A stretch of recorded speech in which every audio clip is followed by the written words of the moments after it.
bacterial pneumonia. It was an unknown bacterium in Croatia and they could not identify it. Doctors at the hospital for lung diseases said that the disease develops from it several times faster than the known strains. When I arrived at the hospital, the lungs were working with less than 10% capacity because they were full of pus and only the top of the right lung was visible on the X-ray. I arrived at the hospital around 9 p.m. That part of the bed where the headboard was raised, so I was, in fact, in a half-lying and half-sitting position. I was completely awake and didn't even close my eyes. I looked at my watch and it was 5 minutes past midnight. And then it happened. On the opposite side of the room, on the left side of the wall I was looking at, was a closet, and next to it a table and 2 chairs. Suddenly, a lighted hallway appeared where the closet, table, and chairs had been. The hallway was about 4 feet high, floor to ceiling, and just as wide. It was completely flat and so long that it looked like it ended at a point. The light did not come from any lighting, but all 4 surfaces, the left and right walls, and the ceiling and floor, were illuminated. They looked like they were made of some milky white glass lit by yellowish neon tubes. The light began to go out in segments of about 10 meters, from the beginning of the corridor to the other end, which was visible only as a distant point. At first, I got scared and mechanically cursed. What is this? Well, I don't dream, I'm fully awake. Am I crazy? The lighted hallway was still sinking into darkness in segments, and in the part that was no longer lit, only a dark outline remained. After the initial shock passed me by, I embarked on an action to shed light on that phenomenon. I first checked that I hadn't accidentally fallen asleep for a while, so I dream about it. But I didn't. There was still noise in the hallway and a light was on. I looked around the room and everything was in place. Nothing else changed except that lighted hallway appeared. The hallway was still there. The lights had already gone out very far away, so that it was barely noticeable that they were still going out. But the outlines of the dark hallway were clearly visible. Before the lights went out completely, I had already recovered from the initial shock and tried to think rationally. In this, extremely shocking and incredible fact, I was looking for a logical cause. Meanwhile, as I regained my composure and began to think rationally, the hallway lit up again in full splendor and began to turn off again on the same principle as before. There was no doubt that I was awake and fully aware. Everything but the half wall that now occupied the hallway was in place. They are still shouting in the hospital hallway. I think rationally now without panic, but I can still see quite clearly that lighted corridor that is going out again. So the only logical fact came to my mind. The process of extinguishing life has begun, and the brain is sending a signal that I see as that infinitely long corridor sinking into darkness. I didn't have the feeling that I needed to walk down that hallway, but that it was a depiction of the process of my dying. Then I had a strong feeling that part of me was trying to separate from my body. As time went on, I had a growing feeling that he had already partially separated. I could even guess the outline of my body, but as a completely transparent figure, slowly coming out of my body and straightening into a sitting position. It was more visible in the slightly distorted background image, because I was looking through it. Well, it's not possible that I'm going to die now. Me, who until a few days ago was completely healthy and strong as a bull. And from some pneumonia, from which people don't even die anymore. However, again, that is the only logical solution to this dual situation that I see and experience. The lights were still off and only the farthest part of the hallway was still lit. I am 59 years old and it is not yet time to die. Especially not for a healthy person.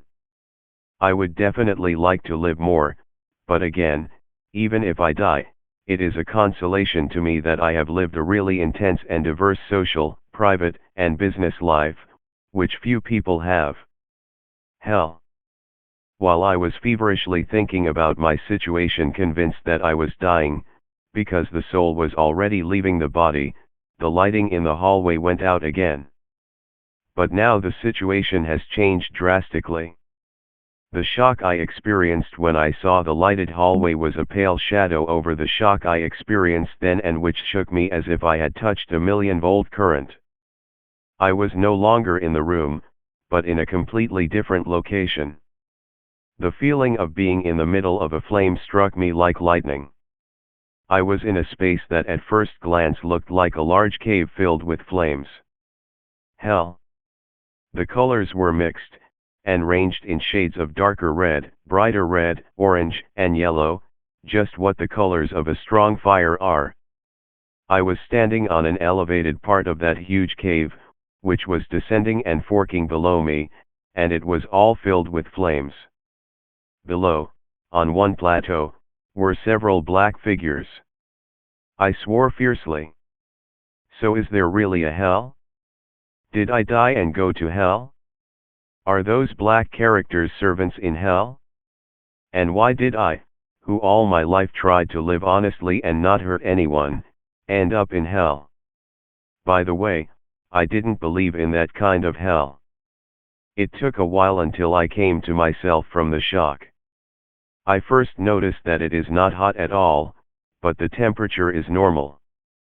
Then I took a closer look and found that these bright colors are no flames, but the environment looks like. Not even those black characters stab the glowing fairies of some sinful soul, as they trumpeted to me in my childhood describing hell, but talk. In the meantime, not to walk, I approached those black characters. It was only then that I looked at where I actually was. I stood on a smooth but uneven light brown rock, and in front and to the left were also vertical rocks, so that above them nothing more could be seen. The rocks were in the colors described, and after I got rid of the hellish shock, they looked really beautiful. These were the warm colors that are most beautiful to me. Then I paid attention to the people in black. One, I call him Boss, was standing about 3 feet and a little to the right in front of me, and 3 were standing about 10 feet away, straight ahead. They were dressed in cloaks, which reached almost to the ground, and had large hoods on their heads. These cloaks looked like those worn by the Franciscan friars, but they were almost completely black, only a faint shade of brown was noticeable. I looked at the boss a little askance from behind, but I looked the 3 of them directly in the face. Why face?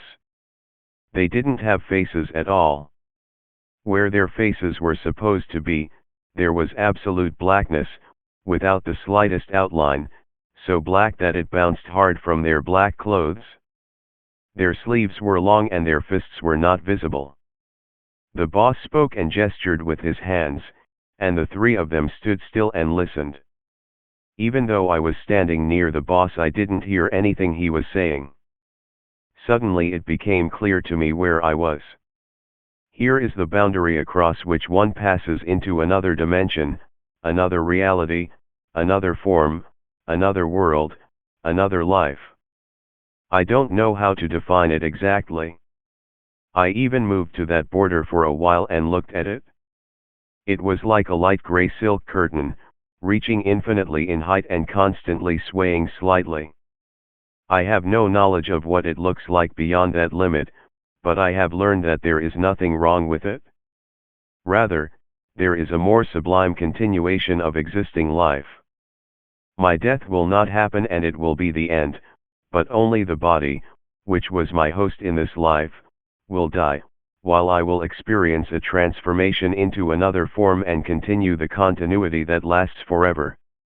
For a short time, I also had a vision of the eternal flow, in which all existing life moves. I could clearly see that this flow had several levels, between which a gap could be seen. There were about 10 levels, and somehow I knew that those levels were not the same, but that it was, in fact, a gradation, and that the highest level was the best. In that course is everything that has been and will be. Earthly life is only a short-lived excursion from that flow. But even this flicker in relation to eternity determines at what level, after the physical death of the body, the continuity of life of man will continue. I also knew that if I crossed the border there was no going back to this life. Crossing the border is a one-way street. But I also knew that even though I had reached the limit, and the soul had already left the body, it was not yet over with my earthly life. The boss decides to switch and may decide to return. I knew there weren't very good chances for that, but the possibility exists. I clung to that possibility. I knew crystal clear that across the border, let's call it that, a more perfect world, so I wasn't the least bit afraid.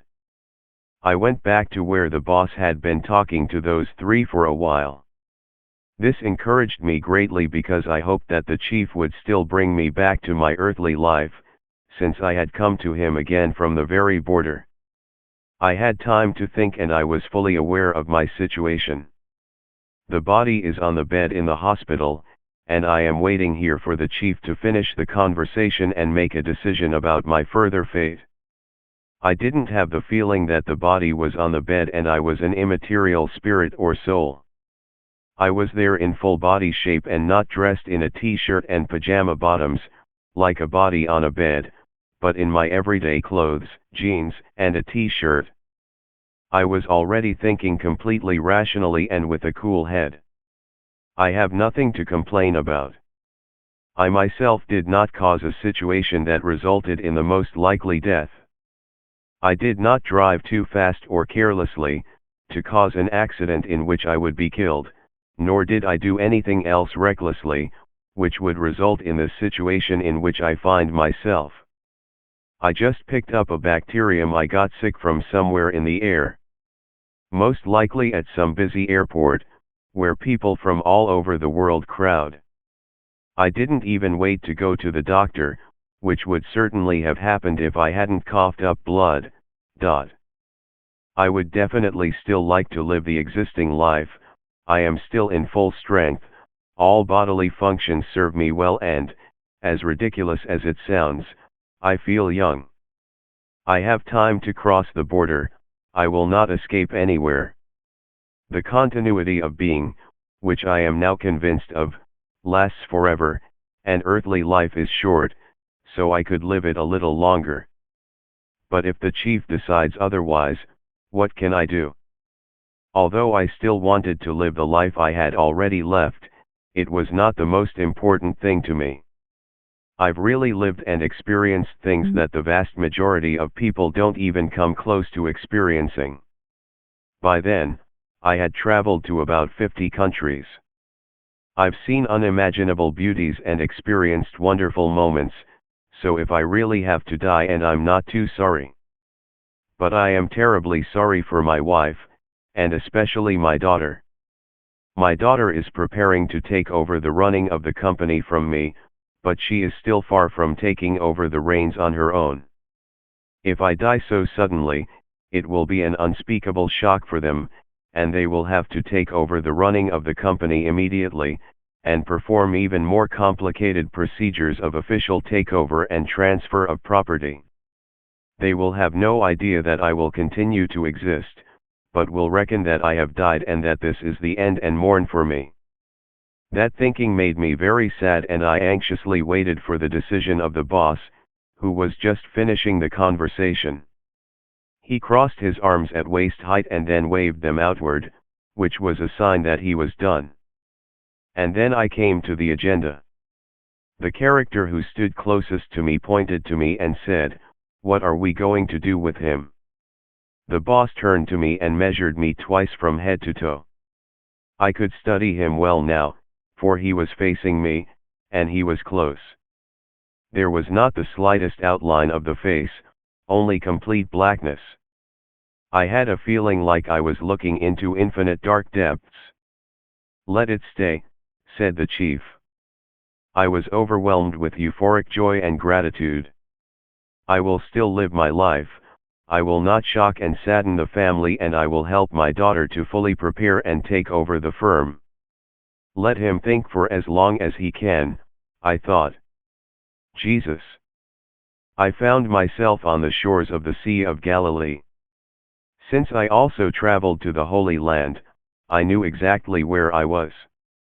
It was in the vicinity of the present-day town of Tabgha. There are the Church of the Loaves and Fish and the Church of the Primacy of St. Peter. But the time was not present, but 2,000 years ago. In the open space a few feet in front and again a little to the right, Jesus stood and spoke to the crowd, as it is always mentioned in the Bible. The crowd was some 30, 40 people. Now free from the burden of the certainty of death, I felt great joy, that I have the good fortune and privilege to personally attend such an event, although I cannot call myself a believer in the classical sense.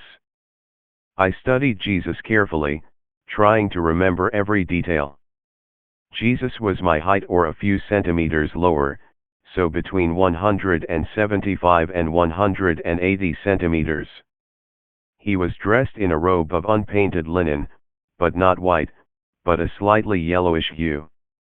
He had dark brown sandals on his feet. His hair was light brown and reached to his shoulders, so I immediately thought that in pictures and movies he is always shown with long hair, and he is not there at all. He was of normal body constitution, perhaps even a little thin. The audience was very different from him in appearance. They were all shorter, of stronger constitution, dark-skinned, and had black hair. They were dressed in tunics that reached just below their knees, made of coarser material and even darker shades, and some were even colored. Jesus spoke of the need to believe in God, in God's order, in other people, and in love and understanding among people. He emphasized the need to believe in the good, but not only to believe but to do good deeds and live accordingly. Words themselves or declarations in accordance with the enumerated nonsense do not mean anything without deeds. One should do good deeds and live according to these principles. One should live in love and harmony with other people, and spread positive energy through words and deeds. He said that all people are equal before God and should act accordingly. He kept repeating that only faith in God, faith in love among people, living by these principles, doing good deeds, and showing love to others bring reward at the end of life. All who adhere to these principles will be rewarded for their good deeds, and especially those who still in this life experience the knowledge of connection with God. He has mentioned many times that life is eternal and that the position of every man after death depends on the behavior and deeds done in this life. He talked about all people being connected to God, they just need to experience the knowledge of it. Everyone will experience it, but only at the moment of death. Those who come to this realization while they are still alive are extremely lucky, but in order to reach this realization they must deserve it with their faith, effort, and deeds. He constantly emphasized that people should behave in accordance with the principles he spoke of in order to receive a reward for those deeds when the time came. One of the audience asked, "And will it really be like that?" "It will be when I say so," Jesus said in a slightly raised voice. After that we found ourselves in another place. Again Jesus was giving a similar speech, and the schedule as we stood was the same as the first time. Again, someone, who was not entirely convinced of what Jesus was saying, asked a similar question. Jesus also answered him in a slightly raised voice and we found ourselves in a new location again. After the third case, in which the scenario from the first two was repeated, it became clear to me that I was always attending the same segment of Jesus' speech. Jesus describes how people should behave, what to believe, and how to live in order to be rewarded at the end of life, and someone in the audience doubts the truth of those words and asks a similar, suspicious question. Well, these parts of Jesus' speech that I attend seem to be meant for me, because I don't literally believe in those descriptions and interpretations, as religions present them, I thought. Jesus turned to it and looked at me for a few moments. Then I could study it better. He had light blue eyes and a mild, enigmatic, somewhat dreamy look. His face was straight, framed by a youthful beard, 3 or 4 centimeters long. It was not overgrown in the chin, but a narrow band of chin ran down the ears to the jaws, where it widened a little and merged with that part on the chin itself, which was thicker and a little longer. The mustache was connected to the chin in a thin line, and below the lower lip was a slightly wider tuft, also connected to the chin. On each side of that tuft was an overgrown white skin. His skin was extremely light and bounced strongly from the dark skin of the listener. After that, we moved to new locations twice more, and the scenario was always similar. The event took place outdoors and was attended by between 20 and 50 people. Jesus spoke of slightly different things each time, but in the same context. He kept repeating that all people are connected to God, they just need to experience the knowledge of it. Everyone will experience it, but only at the moment of death. Those who come to this realization while they are still alive are extremely lucky, but in order to reach this realization they must deserve it with their faith, effort, and deeds. He also spoke about the importance of love and understanding among people, about the equality of all people, about the need to do good deeds, the need to live in harmony with people and nature, belief in God and God's order. All who adhere to these principles will be rewarded for their good deeds, and especially those who still in this life experience the knowledge of connection with God. He mentioned every time that life is eternal and that his position after death depends on the behavior and deeds of every man. He always mentioned negative things as well. He spoke of the hypocrisy of people, who say one thing and do another, of falsely portraying their person to gain a reputation in society or material things. The worst are those who loudly point out that they adhere to certain beliefs and virtues, and even call for the condemnation of others, when in reality they do the opposite themselves. But God, who knows more about man than he himself, cannot be deceived. At the end of life, the real truth will be known. That is why it is important that life, behavior, and actions be in accordance with positive principles, because this will bring a reward at the end of life. In no speech did Jesus mention any punishment for those who do not behave as he preached. He always just emphasized that those who live according to what he narrated will be rewarded. He never once mentioned any restrictions that people should adhere to. Exactly the opposite. All his speeches were imbued with statements that people should strive to spend their lives in pleasure, because only a satisfied man has positive energy. But not to strive for some selfish pleasure, which man will enjoy without regard to the environment, but for pleasure that includes others, which has a positive effect on others, with whom in communion man creates positive energy. He also never once mentioned any religious characteristics or the need to respect some religious regulations. He did not mention any connection with God at all. He kept repeating about the need to believe in God, in God's order, to believe in the good, to believe in the continuation of this earthly life. But not only about the need to believe, but also to live accordingly and do good deeds for life, and then there will be a reward for that. Jesus spoke in much more detail about the things I am describing, but I did not even bother to remember those minor details.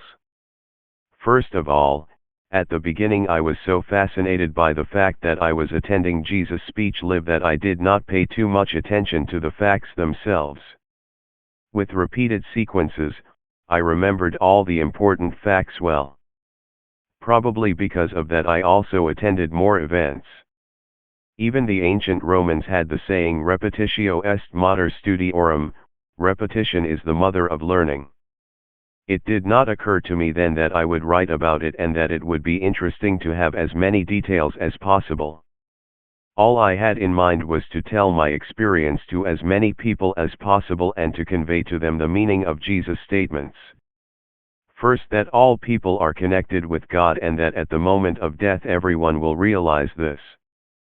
Secondly, that they should adhere to certain principles, and these are faith in God and love of God, love of people, kindness, honesty, positive energy, harmony with people and nature.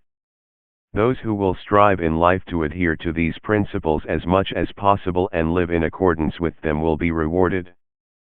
Since it all took time together, I had time to think about both what I was listening to and what I had experienced while waiting for the chief's decision. I could now clearly illuminate the mystery of those levels of eternal flow, the vision I had. After death, everyone goes into that flow, but it depends on their level. Those who live a more positive life and are filled with positive energy will go to a higher level than they were before, and those with negative energy to a lower one. I was not shown the difference between these levels, but I clearly knew that there was a difference and that higher levels are more valuable. It has also not been shown to me in what form further existence continues, whether as an individual, bringing with it memories or merging with the energy of its level. I conclude that it still exists as an individual in that whole, because in my vision it was indicated to me that there is a possibility of moving to a higher level and being in it. Return. When the fifth sequence of my presence to the teachings of Jesus was over, I found myself in the hospital room again. It goes without saying that the experiences described earlier caused a storm in my psyche. Experiencing such amazing things, which I have never heard anyone would experience, caused a real avalanche of emotions. Although the doctor, a few months later when I told him this, said that these were hallucinations due to lack of oxygen, I am sure I really experienced them. Why am I so sure? Because I embarked on this adventure fully awake. I was awake all the time and fully aware of my real situation, but also the situation I was going through. At no point during the events described did I lose sight of the fact that I was on the verge of death in a hospital room or that I had, perhaps, passed that edge. Apart from those shocking moments, when a lighted hallway appeared to me or when I found myself in a place that at first I thought was hell, all the rest of the time I thought completely soberly, aware of the parallel unfolding of reality. In full consciousness, I experienced these amazing events.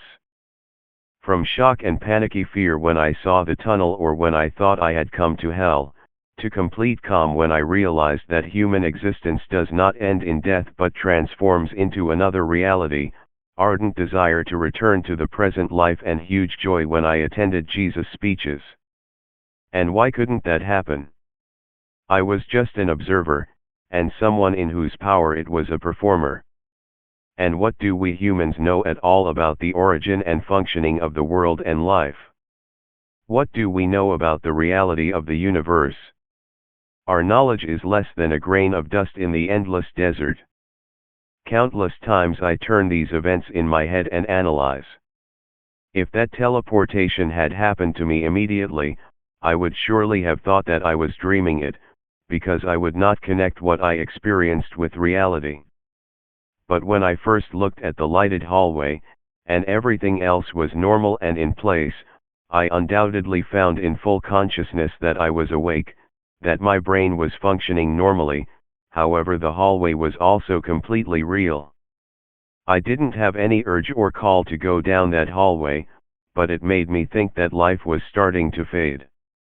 I am therefore convinced that the apparition of the lighted corridor was only an introduction with the aim of preparing me for the events that followed. To the fact that the process of dying has begun and to come to terms with that fact. My mind then opened up and I was able to move into another reality. For a long time I wondered to myself how I remained calm and thought in cold blood in such a situation. I got the answer from the results of DNA analysis. I have a gene that is colloquially called warrior. Contrary to the name, this gene does not stimulate any warrior moods, but in difficult and dangerous situations allows a person to act rationally and in cold blood. But there are also warrior gene flaws. Everyday routines and jobs for such warriors are very boring and tiring. Maybe the doctor is partially right. But not in the sense that these were hallucinations caused by a lack of oxygen, but that the lack of oxygen opened a portal to another level of consciousness. The most famous prophecies from history took place in locations where there was a lack of oxygen in the air due to the evaporation of other gases. Death always begins with the act of stopping the heart and the flow of oxygen to the brain. But the act of dying itself does not happen on the principle of a power switch, so you turn off life with one click. Brain death occurs gradually, even if it is a matter of a few minutes. During this period, processes unknown to people occur. When the level of oxygen in the brain needed to sustain life exceeds a critical limit, portals open up towards some other realities and dimensions. Those who, like me, are lucky to return from that area to the local reality, can witness these supernatural experiences. Background information: gender, male. Date: NDE occurred. 18.06.2013 NDE elements. At the time of your experience, was there an associated life-threatening event? Illness other due to bacterial pneumonia. The lungs were working with less than 10% capacity. I don't know what my. How do you consider the content of your experience? Entirely pleasant. Did you feel separated from your body? No, I clearly left my body and existed outside it. How did your highest level of consciousness and alertness during the experience compare to your normal everyday consciousness and alertness? More consciousness and alertness than normal. Many things that I could not explain before became clear to me. Knowledge that I did not have before was available to me, and I remembered everything down to the smallest detail. And after 8 years, everything is completely fresh in my memory. At what time during the experience were you at your highest level of consciousness and alertness? Except for those 2 moments when I saw the lighted hallway and when I thought I had died and gone to hell, the whole time I was fully conscious. I was even at a higher level of consciousness than usual. Were your thoughts speeded up? No. Did time seem to speed up or slow down? No. Were your senses more vivid than usual? No. Please compare your vision during the experience to your everyday vision that you had immediately prior to the time of the experience. This experience cannot be compared at all to any life experience. It was a completely supernatural experience, as if it were happening in some other reality, another dimension. Please compare your hearing during the experience to your everyday hearing that you had immediately prior to the time of the experience. I did not feel the difference in hearing. Did you seem to be aware of things going on elsewhere, as if by ESP? No. Did you pass into or through a tunnel? No. Did you see any beings in your experience? I actually saw them. Did you encounter or become aware of any deceased, or alive, beings? No. Did you see, or feel surrounded by, a brilliant light? No. Did you see an unearthly light? Yes. First I saw a lighted hallway. The place where the faceless people were was illuminated as on the sunniest day. The eternal flow of life was shown to me as a bright swaying river with darker lines at the level crossings. Did you seem to enter some other, unearthly world? A clearly mystical or unearthly realm. I first came to a place of bright yellows and reds, which I thought was hell. Then I came to the very limit of life, which looked like a combination of a gray curtain and a water surface. There I clearly learned that after crossing that border there is no going back, but also that on the other side there is a better and more valuable world than this world. Then I found myself on the shores of the Sea of Galilee, where Jesus was speaking. What emotions did you feel during the experience? I only felt fear when I thought I had died and gone to hell. As I waited for the chief's decision, I felt a great desire to come back to life and a concern for my family if I didn't come back. The moment I reached the limit of no return and gained knowledge of the existence of an eternal flow of life and existence after physical death, I felt great satisfaction to be given the opportunity to see and learn something I had never heard anyone else experience. When I saw and listened to Jesus, I felt immense pleasure and peace. Did you have a feeling of peace or pleasantness? Incredible peace or pleasantness? Did you have a feeling of joy? Incredible joy? Did you feel a sense of harmony or unity with the universe? I felt united or one with the world. Did you suddenly seem to understand everything? Everything about the universe? I saw the limit of life and learned that it was still possible to return, even though the soul had just left the body. But after the crossing there is no return. However, it is not the end or going into nothingness, but beyond the border is another better world, higher level than the earthly, and the soul continues to exist in it. I have also seen the eternal flow of life energy, from which everything comes and into it everything returns. Listening to Jesus, I learned that God is above all and that all people will become aware of it at the moment of death. It was especially emphasized that those who live according to human and God's laws will be rewarded in that life that follows the earthly. Did scenes from your past come back to you? No, I was aware of my previous life, but completely normal as with normal consciousness. Did scenes from the future come to you?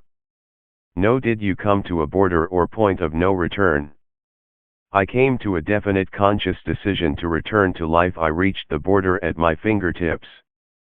I really wanted to come back to this life all the time. For myself, because I thought it was 59 years too early to die, but even more so for family. Just 5 days ago I was completely healthy and strong, and my death would have been a huge shock to them. But the return was decided by the boss, so I fervently hoped he would decide that way. After returning from the border to those faceless people, I was almost certain that it would be so. But by no means did I expect to visit the Sea of Galilee 2,000 years ago before returning and see and listen to Jesus. God, spiritual and religion. What was your religion prior to your experience? Other or several faiths I have believed before that there is a God, but I have believed that no religion depicts the real situation. I did not consider myself a believer in the sense that I belonged to a religion. Have your religious practices changed since your experience? No. What is your religion now? Other or several faiths. I am now sure that there is a God and that there is a connection between every man and God.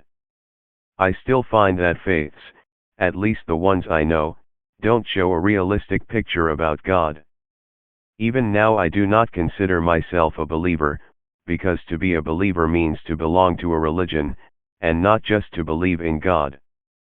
Did your experience include features consistent with your earthly beliefs? Content that was entirely not consistent with the beliefs you had at the time of your experience? I have thought before that life can be considered eternal. The reason is that everything that exists in the physical world is just energy. And energy is indestructible, it only appears in different forms. I felt that spirit and body were part of the same whole. At death the mental part dies, and after death the human body is transformed into some other matter or energy. But I did not think that the soul continues to exist in some other form after death. And especially not that life is part of the eternal flow, from which it comes and into which it returns. Did you have a change in your values and beliefs because of your experience? Yes, there were no significant changes. I have tried to live according to humane principles before, but now I stick to them even more firmly, because I am convinced that these are also the fundamental principles of God. I had believed before that there was a God, but I believed that the general principles of the functioning of the universe, not individual human lives. I am now convinced that every human life is directly connected with God and that after earthly death the whole life of man immediately goes to evaluation. Did you seem to encounter a mystical being or presence, or hear an unidentifiable voice? I encountered a definite being, or a voice clearly of mystical or unearthly origin. I first met 4 beings. They were dressed in the habit of the Franciscans, they were just black. They had large hoods pulled over their heads. Instead of faces there was absolute darkness, which bounced off their black clothes. Then I met Jesus and attended his speeches. There were between 30 and 50 people in the audience. Did you see deceased or religious spirits? I actually saw them. Did you encounter or become aware of any beings who previously lived on earth who are described by name in religions, for example, Jesus, Muhammad, Buddha, etc.? Yes, I saw Jesus and attended his speeches. I have described this in detail in question 2. During your experience, did you gain information about premortal existence? No. During your experience, did you gain information about universal connection or oneness? Yes, I was shown the eternal flow of life energy. In him is all that was, all that is now and all that will be. From it all life comes and returns to it. A dozen levels were clearly visible and I knew the higher levels were more valuable. From this I later concluded, listening to Jesus about the reward after death, that those who deserve the reward go to a higher level of eternal life flow. During your experience, did you gain information about the existence of God? Yes, Jesus kept saying that one should believe in God. That there is a God will be known to all at the moment of death. Those who come to this knowledge while they are still alive are extremely lucky. Jesus never once mentioned any of his roles in relation to God. He was just repeating that one should believe in God and in God's order and live accordingly. Those who live according to God's principles, do good deeds and spread positive energy will be rewarded by God after death. Concerning our earthly lives other than religion, during your experience, did you gain special knowledge or information about your purpose? Yes, I had the feeling that I was given special knowledge, because I was shown the last frontier of life.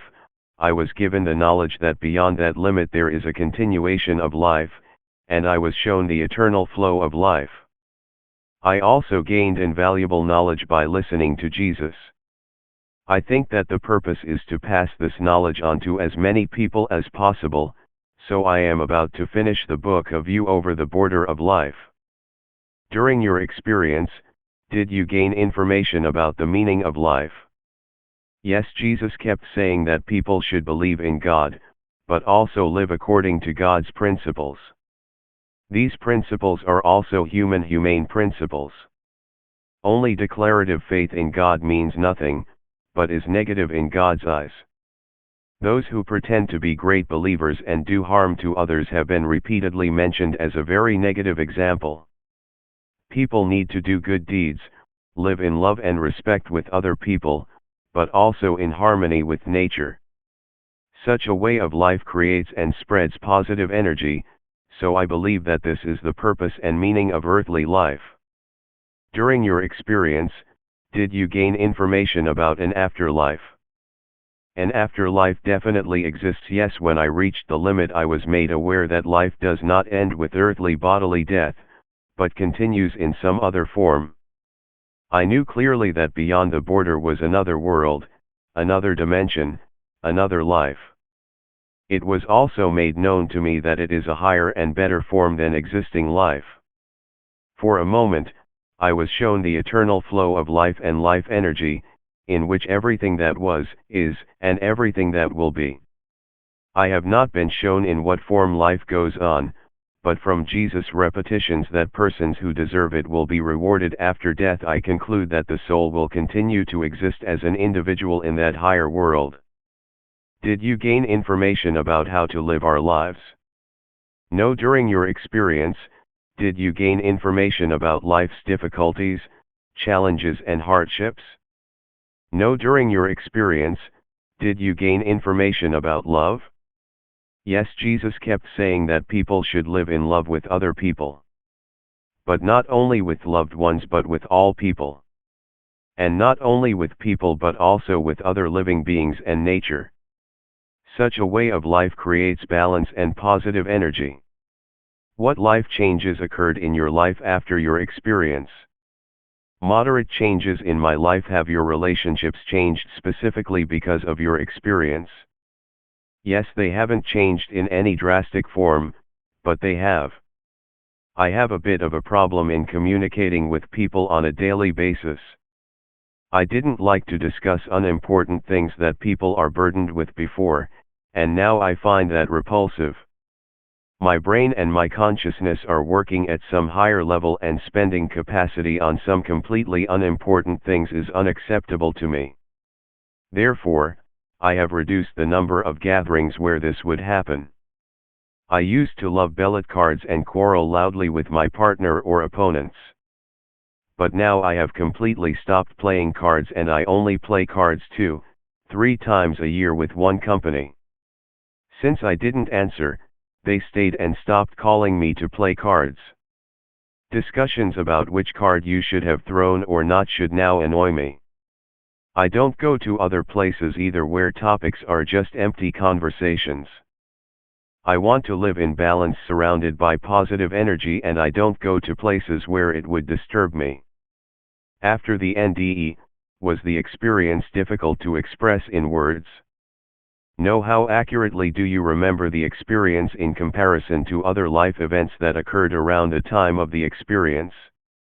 I remember the experience more accurately than other life events that occurred around the time of the experience. This experience cannot be compared to any other experience. More than 8 years have passed since that experience, and I remember absolutely everything as if it happened yesterday. The memory is so deeply etched that I remember even the smallest details. Do you have any psychic, non-ordinary, or other special gifts after your experience that you did not have before the experience? No. Are there one or several parts of your experience that are especially meaningful or significant to you? There are more significant things. With this experience I got an explanation of the things that were going on in my life before this experience. All my life when I was alone and in complete peace and quiet, I had the feeling that someone else was present. It made me feel uncomfortable because I didn't know how to explain. Now I know that it was real, and that in those moments when I was undisturbed by external stimuli I felt the presence of a parallel reality. Also, in the case of a car accident in my youth, witnesses told me that I stopped breathing at least 10 times and did not breathe for a few minutes, and then I would shake and start breathing. Then I attributed it to my physical strength and hard head, but now I know that someone decided to stay alive, as in this last case, when I was fully aware of everything. It is especially significant that I realized that there is a continuation of life after death, and that life is connected with God all the time. And everything a man has done in life is recorded somewhere. Have you ever shared this experience with others? Yes, I immediately shared the experience with others the same day. At first, probably no one trusted me too much. But when it turned out that I had survived such a stage of the disease that no one in the history of the hospital had survived, they began to look at it differently. Since I've been talking about it for 8 years and I've talked to hundreds of people, I can accurately describe the reactions. About 20% of people don't believe it and say it's impossible. About half of people do not know what attitude to take. They think it might happen, but they're not sure because it sounds incredible to them.